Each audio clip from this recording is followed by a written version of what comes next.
তো বন্ধুরা, আপনাদের আয়ুষ্মান কার্ড অ্যাপ্রুভ হয়েছে কিনা আর অ্যাপ্রুভ হয়ে থাকলে কীভাবে খুব সহজেই ডাউনলোড করবেন এবং যদি পেন্ডিং অথবা অন্য কোনো স্ট্যাটাস দেখায় তাহলে কি করতে হবে সেটাও এই ভিডিওতে জানিয়ে দেওয়া হবে।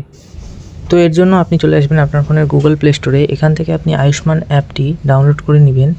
তারপর অ্যাপটি ওপেন করে এখানে আর ইউ এ বেনিফিশিয়ারি এখানে ইয়েস সিলেক্ট করবেন। তারপর এখানে স্কিমে PMJAY সিলেক্ট করবেন। তারপর নিচে কন্টিনিউ বাটনে ক্লিক করবেন। তারপর এখানে অ্যাকসেপ্ট বাটনে ক্লিক করবেন। অ্যাকসেপ্ট বাটনে ক্লিক করার পর নিচে কর্নারে লগ ইন বাটনে ক্লিক করবেন। তারপর এখানে মোবাইল নাম্বার এবং ক্যাপচা দিয়ে ভেরিফাই বাটনে ক্লিক করবেন। ভেরিফাই বাটনে ক্লিক করার সঙ্গে সঙ্গে আপনার ফোনে একটি ওটিপি ঢুকবে, সেই ওটিপিটি এখানে বসাবেন। তারপর নিচে লগ ইন বাটনে ক্লিক করবেন। তারপর এখানে লোকেশনের পারমিশন চাবে, লোকেশনটি অন করে দিবেন। এখন এখানে আয়ুষ্মান ভারত অপশনটিতে ক্লিক করবেন।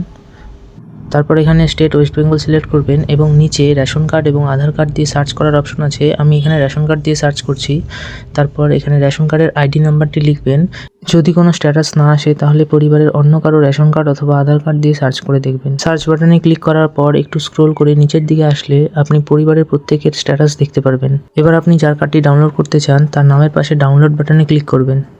এখন স্ক্রিনে 4টি অপশন এসেছে, তার মধ্যে থেকে আমি আধার ওটিপি সিলেক্ট করলাম, কারণ আধার ওটিপি দিয়ে করাই সবচেয়ে সহজ পদ্ধতি। এরপর আপনি ভেরিফাই বাটনে ক্লিক করবেন।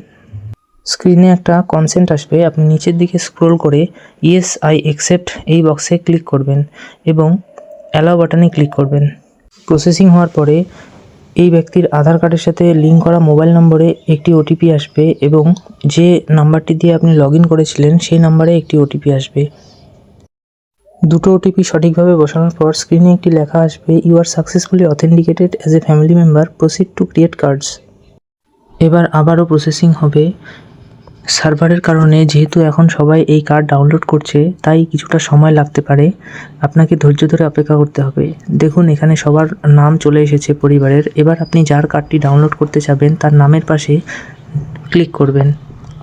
এবার ধরুন আমি এই ব্যক্তির কার্ডটি ডাউনলোড করব, তাহলে আমি তার নামে ক্লিক করব এবং নিচে স্ক্রোল করে নিচে ডাউনলোড লেখা আইকনটিতে ক্লিক করব। এরপর স্ক্রিনে একটি পপআপ আসবে, আয়ুষ্মান কার্ড ডাউনলোডেড সাকসেসফুলি। এরপর আপনি ওকে বাটনে ক্লিক করবেন। এখন আপনার সামনে পুরো আয়ুষ্মান কার্ডটি চলে আসবে। এরপর এই কার্ডটি ডাউনলোড করার জন্য উপরে 3 ডট মেনুতে ক্লিক করবেন। এখান থেকে 3 নম্বর ডাউনলোড অপশনটিতে ক্লিক করলেই আপনার ফোনে আয়ুষ্মান কার্ডটি ডাউনলোড হয়ে যাবে। এখন আপনি চাইলে এই ডাউনলোড করা কার্ডটির একটি প্রিন্ট কপি বের করে নিতে পারেন। এবার যাদের অ্যাপ্রুভ হয়নি অর্থাৎ অন্য স্ট্যাটাস দেখাচ্ছে তারা কি করবেন? দেখুন, যদি আপনার স্ট্যাটাসে দেখায় আইডেন্টিফাইড অথবা আনআইডেন্টিফাইড তাহলে আপনার EKYC কমপ্লিট করতে হবে। আর যদি স্টেট ভেরিফিকেশন পেন্ডিং অথবা শুধু পেন্ডিং দেখায় তাহলে কিছু সময় অপেক্ষা করুন, আপনারটাও অ্যাপ্রুভ হয়ে যাবে। ভিডিওটি আপনার কাজে লাগলে একটি লাইক করে দিন। আর সরকারি প্রকল্প, বিভিন্ন অ্যাপ এবং অনলাইন পরিষেবার এমন দরকারি তথ্য পেতে আমাদের চ্যানেলটি সাবস্ক্রাইব করে পাশে থাকুন।